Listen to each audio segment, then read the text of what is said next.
সালাম আলাইকুম বন্ধুরা, কেমন আছেন সবাই? আশা করি অবশ্যই ভালো আছেন। তো বন্ধুরা, আজকের এই ভিডিওটা প্রবাসীদের জন্য। যেহেতু আজকে ঈদের দিন, প্রবাসী ঈদ, বাংলাদেশে আগামীকালকে ঈদ হবে।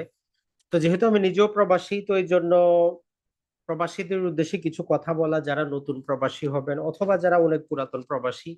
তো প্রবাসীদের মনের কথাগুলো বা প্রবাস জীবনটা কেমন সেই সম্পর্কে একটু বেসিক ধারণা, আইডিয়া অবশ্যই আমাদের থাকা প্রয়োজন।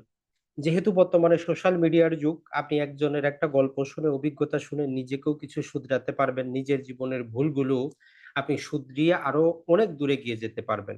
আর যারা এখনো দেশের বাইরে আসার জন্য চিন্তা ভাবনা করতেছেন, তাদের উদ্দেশ্য সামান্য কিছু কথাবার্তা থাকবে। তো আজকে মধ্যপ্রাচ্য সহ বিশ্বের বিভিন্ন দেশে ঈদ হচ্ছে আবারও। সেই সকল তো সমস্ত প্রবাসীদের জানাই ঈদ মোবারক। তো বন্ধুরা, বাংলাদেশ আমরা জানি মধ্যবিত্ত বা নিম্ন মধ্যবিত্তের দেশ। আমরা সবাই মোটামুটি ভাগ্য পরিবর্তনের জন্যই দেশের বাইরে আসি। তো এই দেশের বাইরে এসে বিশেষত যারা মধ্যপ্রাচ্যে আসেন, এদের সিংহভাগই বিভিন্ন শ্রমিক বিষয়ে খুব কম বেতনে কাজ করেন এবং তারা বেশি শিক্ষিতও না, বা শিক্ষিত আসলেও ভালো চাকরি পাওয়া যায় না।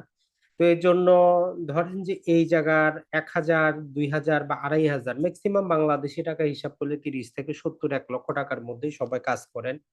এর মধ্যে তার খাওয়া দাওয়া থাকা সবকিছু মেনটেন করে হয়তো ৫০,০০০ টাকাও মাসে বাঁচছে না। এর মধ্যে আপনার ফ্যামিলিকে টাকা দিতে হয়, ভাইকে বোনকে সবাইকে কিন্তু দিতে হয়।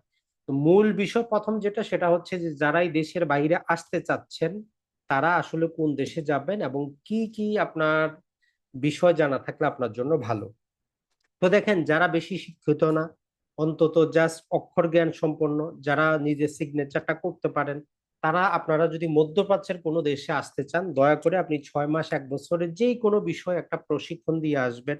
সেটা হইতে পারে আপনি ইলেকট্রিক কাজের প্রশিক্ষণ নিয়ে আসতে পারেন, সেটা হইতে পারে প্লাম্বিং কাজের, অথবা যেই কোনো কাজ যেগুলোকে আমরা বলি যে টেকনিক্যাল কাজ। কারণ এই মধ্যপ্রাচ্যের দেশগুলাতে যদি আপনার টেকনিক্যাল কাজ জানা থাকে, যেই কোনো সময় আপনি যেই কোনো কাজ করতে পারবেন, এক্সট্রা ইনকাম করতে পারবেন, কোনো সমস্যা নাই। আপনার বেতন কম হইলেও আপনার ডিউটির বাইরে আপনি কাজ করে আপনার ইনকামটা পোষায় নিতে পারবেন। তাহলে সর্বপ্রথম হচ্ছে যে যারা দেশের বাইরে আসতে চাচ্ছেন, যারা বেশি শিক্ষিত না, তারা যেই কোনো একটা হাতের কাজ শিখেন। বাংলাদেশে অসংখ্য অসংখ্য জায়গা আছে হাতের কাজ শেখার জন্য, এইটা আপনি শিখে আসেন। এখন আসি যারা মোটামুটি শিক্ষিত কিন্তু অনার্স গ্রাজুয়েট না, উচ্চ মাধ্যমিক পাশ করেছেন। আপনারা চাইলে যে কাজটা করতে পারেন, যে কম্পিউটার বিষয়ে অবশ্যই একটা ভালো ট্রেনিং আপনি নিতে পারেন।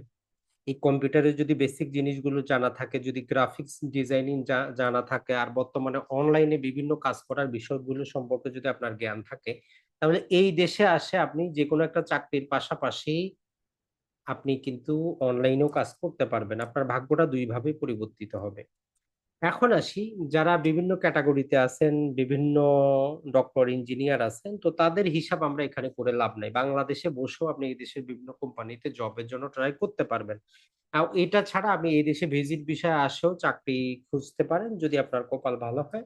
প্রাথমিক অবস্থায় ভালো যে কোনো কোম্পানিতে আপনার চাকরি হয়ে যেতে পারে। এই দেশে মনে রাখবেন, এই দুবাই বলেন, মধ্যপ্রাচ্যের দেশগুলোতে আপনি ইংলিশটা যদি জানেন, পাশাপাশি হিন্দি যদি জানেন, আপনার জন্য চলে যায়। কোনো সমস্যা নাই। অ্যারাবিক আপনাকে জানতেই হবে এমন বিষয় না। আপনি এখানে থাকতে থাকতে আরবিটা অবশ্যই অবশ্যই বুঝে যাবেন। এখন আসি, যখন আপনি দেশের থেকে দেশের বাইরে চলে আসলেন, আসার আগে আমরা এতটুকু বলবো যে অবশ্যই অবশ্যই একটা নিজ নামে অ্যাকাউন্ট করে আসবেন।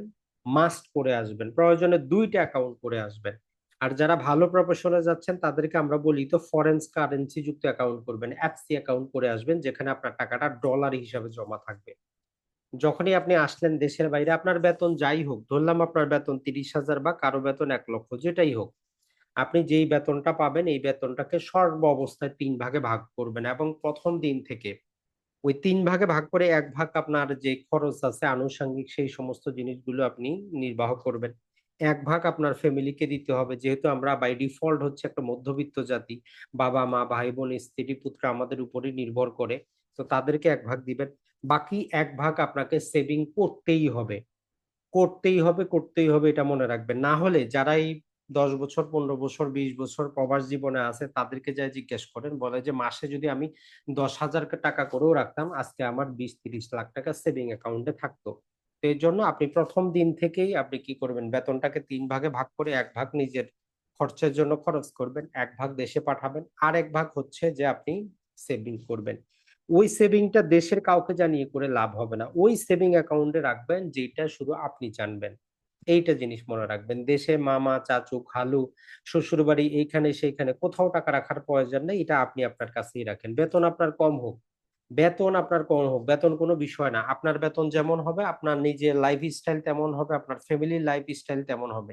এখন ধরেন যে আপনি 50,000 টাকা বেতন পাইলেন, তো পায়ে সেখান থেকে আপনি কি করলেন, 40,000 টাকা ফ্যামিলিকে দিয়ে দিবেন, দেখবেন যে ফ্যামিলির জীবনযাত্রা আমার উন্নত হয়ে যাচ্ছে, আপনার উপর বার্ডেনটা চলে আসতেছে।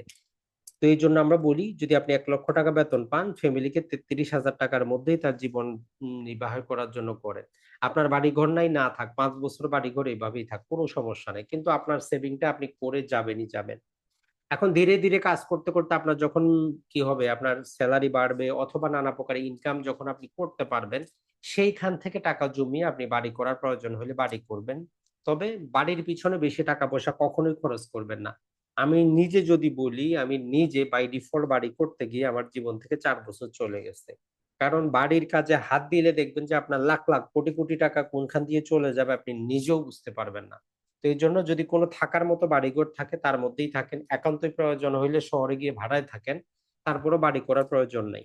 আপনার কাছে যদি টাকা থাকে, যেগুলো আপনি সেভিং অ্যাকাউন্টে রাখছেন, 2 বছর পরে যখন বাসায় যাবেন, সেই টাকা দিয়ে যদি ভালো জায়গা পান, জায়গা কিনে রাখবেন, দোকানের জায়গা কিনে রাখবেন। তবে আপাতত পার্টনারশিপে কারো সাথে ব্যবসা করার দরকার নাই, যদি বিশ্বস্ত কেউ না হয়। এইভাবে আপনি কাজটা করতে পারেন। আর যদি আপনার সেলারিটা ভালো হয়, আপনি এফসি অ্যাকাউন্টে রাখতে পারেন। অথবা যে টাকাটা আপনি জমাচ্ছেন সেই টাকা দিয়ে ওয়েজ আন্ডার ডেভেলপমেন্ট বন্ড ক্রয় করা যায়। 12% মুনাফা পাওয়া যায়। এই কাজগুলো কিন্তু আপনি করতে পারবেন। তবে জীবনের একটা অংশ আপনি অবশ্যই সেভিংটা করবেনই করবেন, আপনাকে করতেই হবে।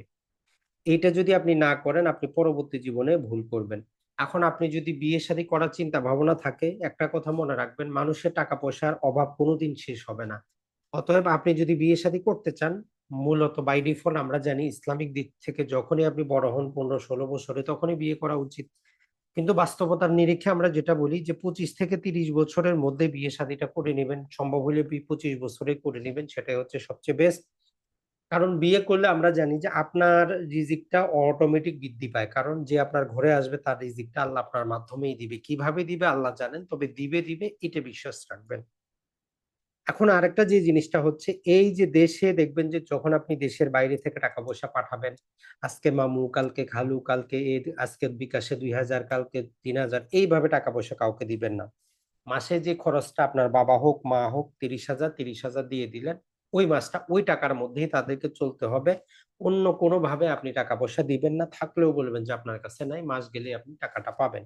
কারণ এইভাবে না করলে দেখবেন যে অনেকে বোন দাবি করে, ভাগিনী দাবি করে, এইভাবে আপনি দেশের বাইরে যারা থাকে তারা আসলে ফ্যামিলির কষ্ট দেখতে পারে না, ওই জন্য নিজের সেভিংটা সহ তারা সেখানে দিয়ে দেয়। এই ভুলগুলো করা যাবে না, এই ভুলগুলো জীবনেও করা যাবে না, তাদেরকেও একটা লিমিটের মধ্যে আপনাকে রাখতে হবে। এখন দেশের বাইরে আপনি যখন বিভিন্ন প্রকার কাজ করলেন, যদি সম্ভব হয় আপনি এখানে যেকোনো ব্যবসা-পাতি শুরু করে দিতে পারেন। বিশ্বস্ত পার্টনার পাইলে ভালো, বা নিজে শুরু করে দিতে পারেন। আর আপনার নিজের যদি কোনো টেকনিক্যাল জ্ঞান থাকে তাহলে তো কারো সাপোর্টেরই প্রয়োজন নেই। আপনি এই দেশে খুব সহজে কিন্তু দোকানপাটি দিয়ে আপনার ব্যবসাটা আপনি করতে পারবেন। এখন সমস্যা হচ্ছে যে লাভ লস নেওয়ার একটা ঝুঁকি সবসময় থাকে। অনেক প্রবাসী সমস্যা হচ্ছে যে লসের ঝুঁকি নিতে চায় না।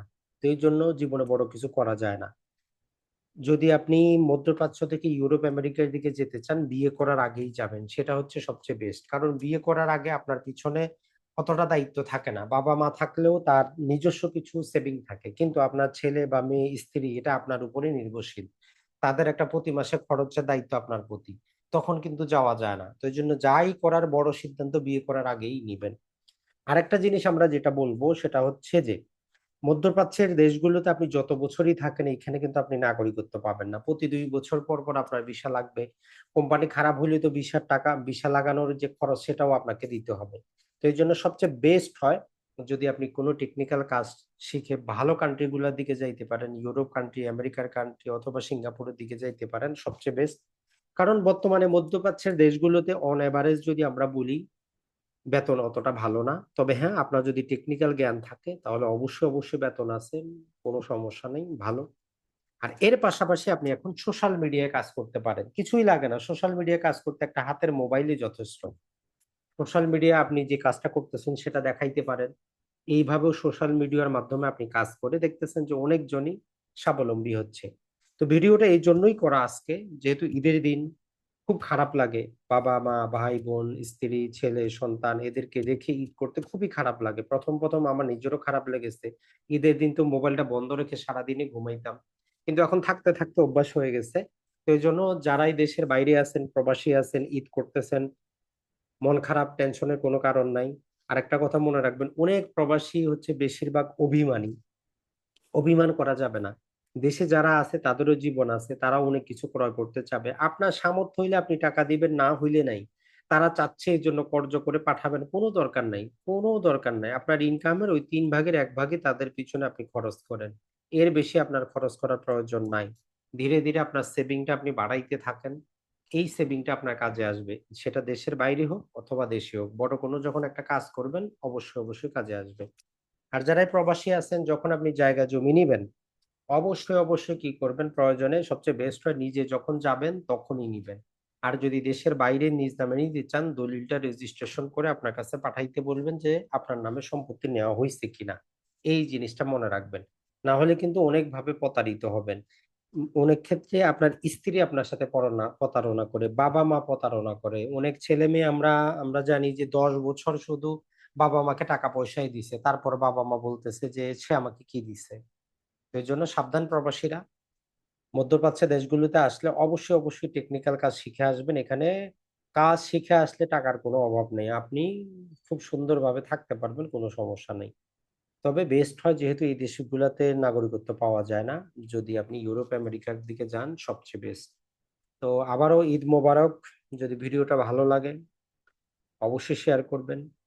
আর ওয়েস্ট ডেভেলপমেন্ট বন্ড সম্পর্কে জানতে চাইলে জানাবেন। আমরা নতুন করে ভিডিও তৈরি করব। আসসালামু আলাইকুম।